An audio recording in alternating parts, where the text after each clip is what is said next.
አብዛኞቻችን የኪዳነ ምህረትን፣ የማርያምን፣ የበዓታን፣ የልደታን ልዩነታቸውን አናውቀውም። አብዛኞቻችን የማናውቀውን ነው። ታዲያ የማታውቁት በደንብ አድርጋችሁ ስሙኝ፣ ሼር እያደረጋችሁ ሁላችሁም ስሙኝ። እናም ብዙዎቻችሁ የኪዳነ ምህረትና የማርያም እንደዚሁም የልደታ የበዓታ ልዩነታቸው ምንድነው እያላችሁ ጠይቃችሁኛል። እናም ይኸውላችሁ የሚለያዩት ቀኖቹና በቀኖቹ የተፈጸመው ድርጊት ነው እንጂ ሁሉም የማርያም በዓል ነው። እንዴት አትሉኝም? ልደታ ማለት ልደታ ለማርያም ድንግል ማርያም የተወለደችበት ቀን ማለት ነው። እሱ መቼ ነው? በአንድ። ከዚያ ደግሞ ምን አለ? በዓታ ለማርያም እንላለን በሶስት ማለት ነው። እና በዓታ ለማርያም ማለት ደግሞ ድንግል ማርያም ወደ ቤተ መቅደስ የገባችበት ቀን ነው። ከዚያስ በ16 ደግሞ ማናት? ኪዳነ ምህረት እንላለን። ኪዳነ ምህረት ማለት ደግሞ የምህረት ቃል ኪዳን የተቀበለችበት ቀን ነው። በ16 ማናት? እሷ ራሷ ማርያም ማለት ነው። በ21 ደግሞ ማርያም ናት። ስለዚህ አራቱም የድንግል ማርያም በዓል ነው። በአንድ የተወለደችበት፣ በሶስት ወደ ቤተ መቅደስ የገባችበትና በ16 ደግሞ ድንግል ማርያም ቃል ኪዳን የተቀበለችበት ቀን ማለት ነው። ስለዚህ ልዩነት የላቸውም። አራቱም የድንግል ማርያም በዓላቶች ናቸው ማለት ነው። ሁላችሁም ኮመንት ላይ እስኪ ድንግል ማርያም እናቴ እያላችሁ ጻፉልኝ። ማንም ሳይጽፍ እንዳይሄድ ድንግል ማርያም እናቴ እያላችሁ ሁላችሁም ጻፉልኝ። በጥር 21 ደግሞ ወደ ጻድቃኔ ማርያም መጓዝ የምትፈልጉ ካላችሁ በ0961 21 21 21 ደውሉልን። ለሁሉም አዳርሱ። ቪዲዮውን እወዳችኋለሁ። ክብር በሉልኝ። ይህ አክሊል በቤተ ክርስቲያን ስናገባ ለምንድነው የሚደረግልን? እነግራችኋለሁ። ይሄ ቪዲዮ እናንተ ጋር ከደረሰ እድለኞች ናችሁ። እስከ መጨረሻው በደንብ አድርጋችሁ ስሙኝ። ሼር፣ ኮፒ ሊንክ፣ ላይክ ማድረጋችሁንም እንዳትረሱ። እናም ለምንድነው የሚደረግልን ካላችሁኝ ሐዋርያው ቅዱስ ጳውሎስ በሁለተኛ ጢሞቴዎስ መልእክቱ ምዕራፍ 4 ቁጥር 7 ጀምሮ ስታነቡ እንደዚህ ይላል። መልካሙን ገድል ተጋድያለሁ፣ ሩጫዬን ጨርሻለሁ፣ ሃይማኖቴን ጠብቄያለሁ፣ ወደፊት የጽድቅ አክሊል ተዘጋጅቶልኛል። ይህንም ጻድቅ ፈራጅ የሆነው ጌታ ለእኔ በዚያን ቀን ያስረክባል ይላል። እናም ተመልከቱ፣ ቅዱስ ጳውሎስ የጽድቅ አክሊል የተዘጋጀለት ምን ስላደረገ ነው? መልካም ገድል ስለተጋደለ፣ ሩጫውን ስለጨረሰና ሃይማኖቱን ስለጠበቀ ነው። እኛም ከዝሙት ጋር ተጋድለን ሳንሸነፍ የብቸኝነት ሩጫችንን ስለጨረስን እና ድንግልናችንን ስለጠበቅን ይህ አክሊል ይደረግልናል ማለት ነው። ይህን አክሊል ማን ይሰጠናል?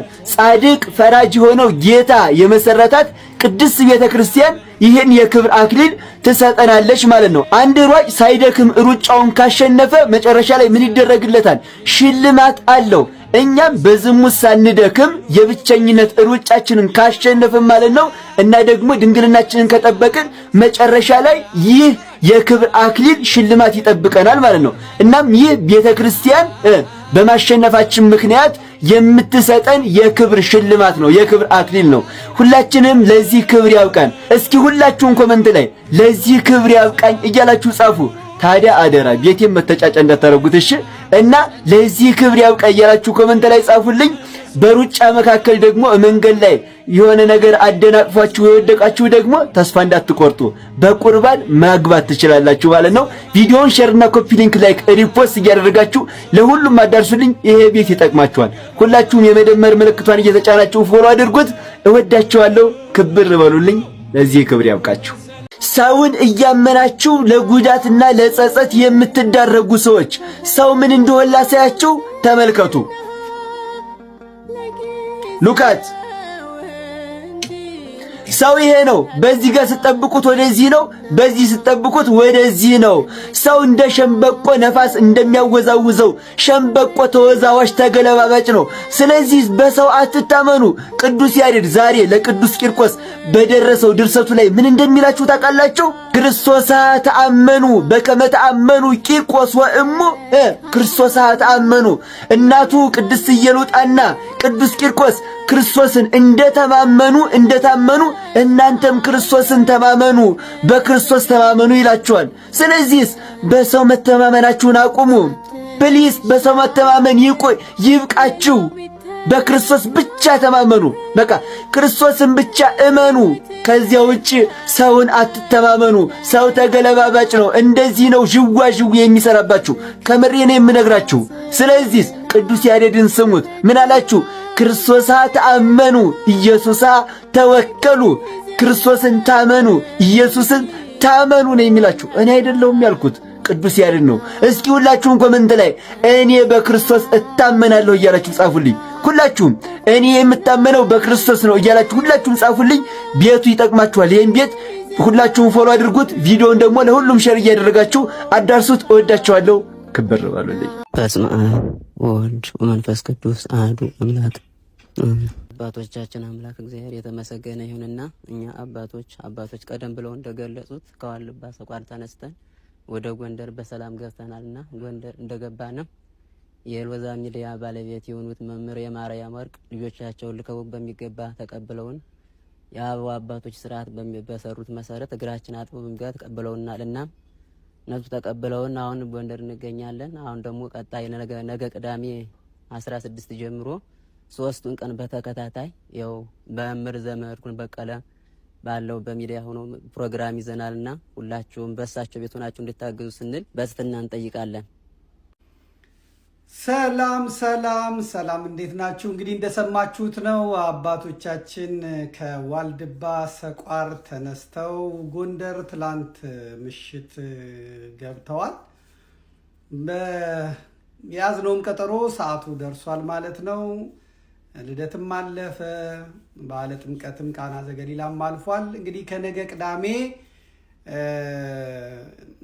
ጥር 16 ጀምሮ እስከ ጥር 18 ድረስ 3ቱን ቀን በዘመድ ሚዲያ የሳተላይት ቴሌቪዥን እንዲሁም ደግሞ በራምብልና በትዊተር እንዲሁም ደግሞ በዘመድ የቲክቶክ ቤታችን ሆነን የዋልድባ ሰቋርን ችግር ለአንዴና ለመጨረሻ ጊዜ ከስሩ ነቅለን መንግለን እንጥለዋለን። እንደነገርኳችሁ ከዚህ በፊት የዋልድባ ዳልሻ ኪዳነ ምሕረት የእናቶች አንድነት ገዳምን ነበረ በረከት የተቀበልኩበት። ከዚያ በኋላ የዋልድባ አብረንታን ትልቁን ገዳም ነበረ በረከት የተቀበልንበት። እንግዲህ የመጨረሻው 3ኛው ዋልድባ ሰቋር ኪዳነ ምሕረት ነው። እነሱ ደግሞ እንደሰማችኋቸው ከረሃቡ የተነሳ ከብቶቻቸውን ሽጠዋል። ገዳሙም ሊፈታ ደርሶ ነበር፣ ግን እግዚአብሔር ይመስገን እኛ ደርሰንላቸዋል። አባቶቻችን 15 መነኮሳትን ጸሎቱ እንዳለቀ እስከዛሬ ሱባኤ ነበር የያዙት ወደ ጎንደር ከተማ ልከዋል።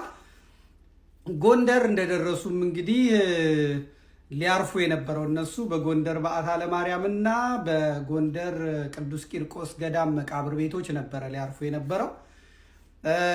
ነገር ግን በቀደም በቴሌግራም ገጼ ላይ እንደነገርኳችሁ አባቶች ጎንደር ይመጣሉና እስቲ ጎንደር ያላችሁ ሰዎች እንደው ስፖንሰር ሁኑኝ፣ አባቶቻችሁን ተቀበሉ። ምን ፈልጋት አለች።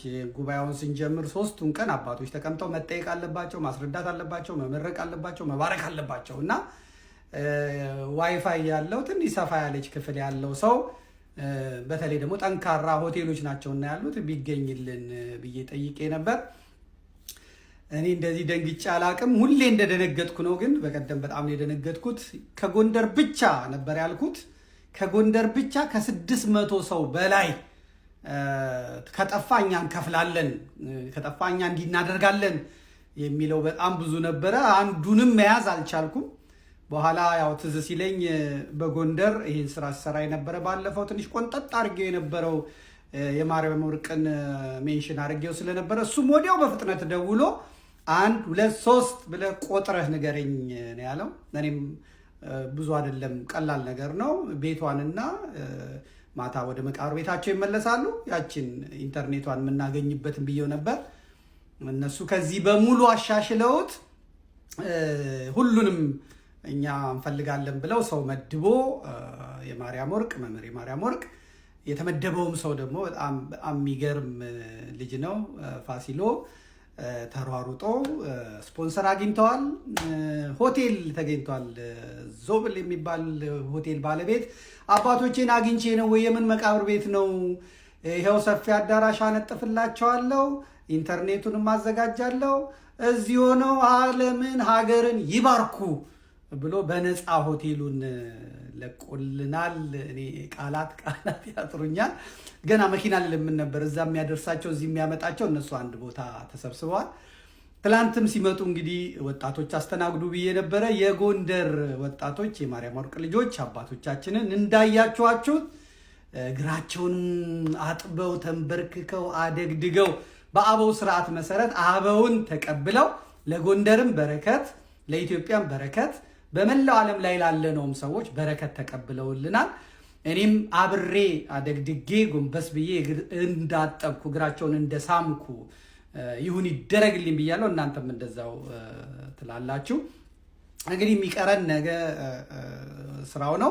ከዚያ በፊት ዛሬ ብፁዕ ማነው ሊቀ ሊቃውንት የኔታ ዕዝራ ጋር ሄደው ነበር። እዛ ደግሞ የሚገርም የምስራችን የሰማ ነው። እሱን በኋላ ወይ ነገ እንሰማዋለን። አባታችንም በሚገባ ባበው ስርዓት የዋልድባ አባቶቻችንን ተቀብለው አስተናግደዋል። ሌላም ቃል የገቡት ነገር አለ፣ የሚያስለቅስ ነገር፣ ደስ የሚያሰኝ ነገር። እሱንም በተራ ሰዓቱ ሲደርስ ነግራቸዋለሁ። ከዚህ በተረፈ ወደ ሊቀ ጳጳሱ ዘንድ ይሄዳሉ። ዛሬ ከሰዓት ቀጥሯቸዋል። የሀገረ ስብከቱ ሊቀ ጳጳስ ጋር ሄደው ቡራኬ ይቀበላሉ አባቶቻችን። ከዚያ ወደ በዓታቸው ይመለሳሉ ማለት ነው። እናንተ ተዘጋጅታችሁ ጠብቁ ነው ያልኩት። አሁን ብር አይደለም ፈልገው፣ ብር አልፈልግም እንደምታውቁት ማለት ነው። ብር አንፈልግም። ኮሚቴ የለውም እንደምታዩት፣ ወጪ የለውም እንደምታዩት። ቴሌግራም ላይ ጽፋለሁ፣ እናንተ ትዘጋጃላችሁ። የአንድ ገዳም ችግር ይላል። በመሀል ቅብብል የለም። በእኔ በኩል የሚያልፍ ገንዘብ የለም። የባንክ አካውንታቸው የገዳሙ ህጋዊ የባንክ አካውንት መንግስት የሚያውቀው፣ ቤተ ክህነቱ የሚያውቀው፣ ገዳሙ የሚያውቀው በሶስት አባቶች ፎቶግራፍ ስማቸው ገዳሙ ስም ያለበት ባንኩ ያረጋገጠው የባንክ ቡካቸው ይለጠፍላችኋል። እናንተ እዛ ላይ ማስገባት ትጀምራላችሁ ማለት ነው። አሁን አንዳንድ ሰዎች ለጥፍልን እናስገባ እያላችሁ ነው።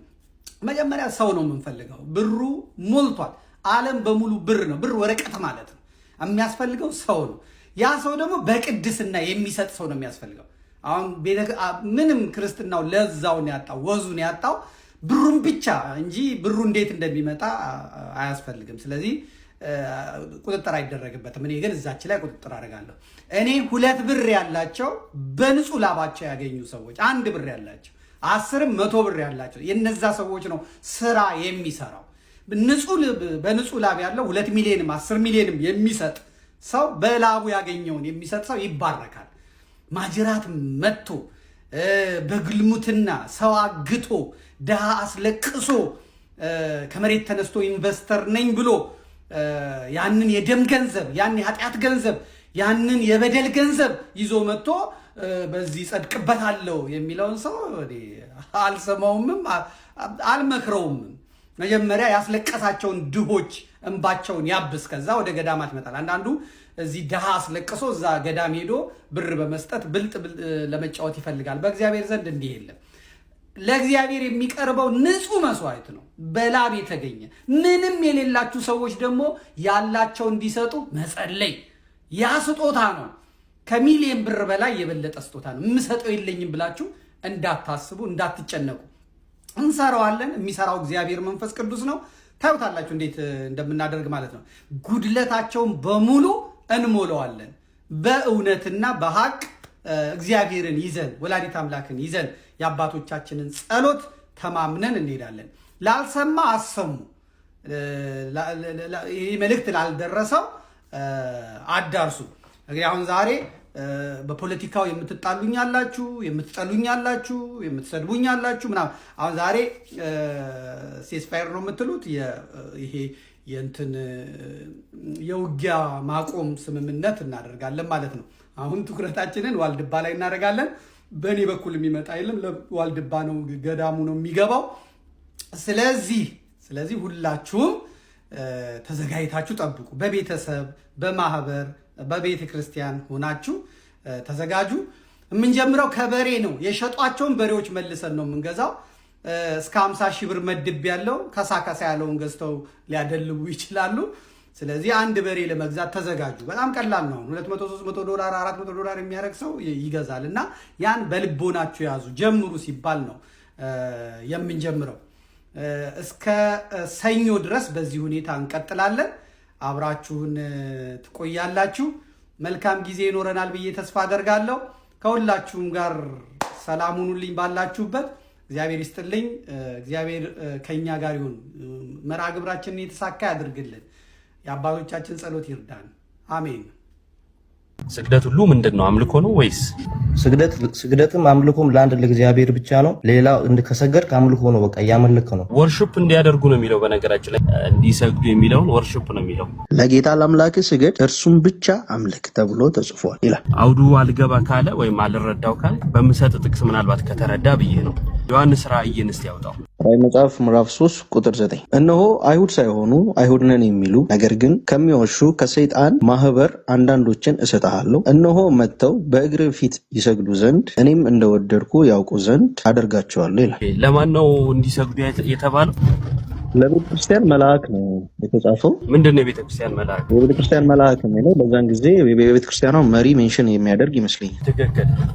ሰው ነው አይደል? አዎ፣ ግን ከሰይጣን ማህበርተኞች የሚለውን ፖይንት ደግሞ መርሳት የለብንም። አረሳም። ከሰይጣን ማህበርተኞች የተባሉ ሰዎች ናቸው። በግብራቸው እግዚአብሔርን የካዱ እነሱን ነው። በግብራቸው የሰይጣን ማህበርተኞች የተባሉ ወይም ጥሩ ያልሆነ ነገር የሚያደርጉ ሰውን እንዲያመልኩ ይፈቅዳል። ይህን ክፍል እኔ የምረዳበትን መንገድ እኔ ልንገርህ። እኔም እንደወደድኩ ያውቁ ዘንድ ከእግር ስር መጥቶ ይሰግዱ ዘንድ የሚለውን ሀሳብ ሊትራሊ ተደፍተው አሁን እንደሚደረገው ስግደትን ያቀርቡልህ ዘንድ ሳይሆን እኔ እንደወደድኩ የኔ ኃይል በአንተ ላይ እንዳለ እኔ አንተን እንዳከበርኩ ያውቁ ዘንድ ደግሞም እነሱ መጥተው እጃቸውን እንዲሰጡ ደግሞም የእግዚአብሔርን ኃይል እንዲያውቁ የእግዚአብሔር ክብር በዚህ ስፍራ እንዲያውቁ የያዙት መንገድ ልክ እንዳልሆነ እንዲገባቸው እንዲገዙልህ የሚል ሀሳብን ይይዛል እንጂ ሊትራሊ መጥተው ከአንተ እግር ስር ይስገዱ የሚል ፖይንት ነው ብዬ አልረዳም። ያው የኔ መረዳት ነው ያስቀመጥኩት። ኢዮባይ ከየት አመጣው ይሄን ትርጓሜ? ጥሩ ነው የራስን መረዳት መናገር፣ ግን ከየት አመጣው ይሄን ትርጓሜ? እሺ ተቋረጠ ያለ እሺ፣ ሶፊ አትሰማም። የዚህ ጂል ሰውዬ ጉዳይ እስቲ ዛሬ እንየው። ከጃኬቱን ጀምርና ጃኬቱን በተለያዩ የገበያዎች ላይ ስፈልገው ነበር። አማዞን ላይ፣ አሊባባ ላይ፣ ኢቤ ላይ፣ የተለያዩ የህንድና የናይጄሪያ ገበያዎች ላይ ስፈልገው ነበር። ሁሉም ገበያዎች ላይ አለ። በተለይ የህንድና የናይጄሪያ ገበያዎች ላይ በብዛት ይገኛል። የሰርግ ጃኬት ነው። የሰርግ ጃኬት ነው። ጂሎች ሲያገቡ የሚለብሱት ጃኬት ነው እንጂ በየጊዜው እንደ ኖርማል ልብስ የሚለበስ አይደለም። የሰርግ ጊዜ ይለበስና የሚቀመጥ ነው። እንደነ ሶፎንያስ ለኢንተርቪው ሲጠሩ ግርግደው የምትሄድ አይደለህምና ከፈለጋችሁ ሰውየውን ፎቶ አንሶትና ጃኬቷን ብቻ ጉግል ሰርች ላይ የተለያዩ ገበያዎች ላይ ፈልጉት። እኔ ኢቤ ላይ 103 ብር ከ23 ዶላር አግኝቼዋለሁ። እንቀጥል። ለሶፎንያስ የሰጠውን ካንድራ እንያት እጅ አንገቱ ላይ ያለችዋን እነጥላትና እሷንም እንፈልጋት። አማዞን ላይ 68.99 ዶላር ተገኝታለች። እንግዲህ ይሄ የተሸለመች በቅሎ የሚመስል የተሸከመው ብረታ ብረት የተለያዩ ዋጋዎች ነው ያላቸው። እሱ እንደሚላቸው አይደሉም ዋጋቸው። ዋቴቨር ግን ይሄ ማጌጥ ማለት ምን ማለት ነው?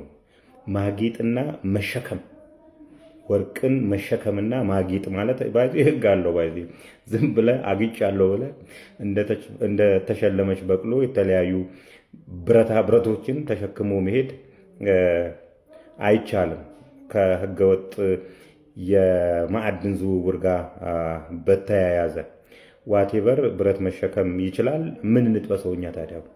ለምን ለኛ ማሳየት አስፈለገው ነው? እንደዚህ አይነት ሚሊኒየር ቢሊኒየር ከሆነ እንደዚህ አይነት ሰዎች ሪል ሰዎች ጊዜ የሚላቸው እኮ ስለ እንደዚህ አይነት ነገር ለማውራትና ለምን ለኛ መንገር አስፈለገ? እንዲህ መበትረክ ለምን አስፈለገ? ስንቱ ሲበተረክ፣ ግማሹ ሸሽቷል ከሀገር፣ ግማሹ ደግሞ እስር ቤት ነው ያሉት። ይሄም ሰውዬ ነገር እየፈለገ ነው ያለው። አንዳች ነገር በጣም ትናንሽ ነገሮች ላይ ሲሳተፍ አግኝቼዋለሁ። ባይዜ የሚቀጥሉት ጊዜ አላማዬ ይሄ ሰውዬ ነው የሚሆነው። ዋና አላማው እሱ ልብስ ማስተዋወቅና የተሸከማቸውን ብረታ ብረቶች ማስተዋወቅ ሳይሆን ሀብታም ነኝ በሚል ስበብ የተለያዩ ማጭበርበሮችን ሊያደርጉ እንደተዘጋጁ የሚነግረኝ ነገር አለ። ባይዞ ይሄ ሰውዬ ከበረከት ገበሬዋ ጋር ያማን ነው የሚሉት ሽቶ ነው ከሱ ጋር ስሙን ባጠራው ደስ ይለኛል። ከዚህ ማን ነው ሚኪ ማይኮ እና የተለያዩ ሰዎች ጋር ራሱ ከሶፎንያስ ጋር ብራዘርሊ ሪሌሽንሺፕ አላቸው። ስለዚህ በእንትና በኩል የመጣበት ምክንያት ምንድን ነው? ምን እንጥበሰው ነው? የመጨረሻው ግን 27 ሚሊዮን ብር ለሶፎንያስ ፈርሞለታል። ፌክም ይሁን እውነት ግን ፈርሜለታለሁ ብሏል።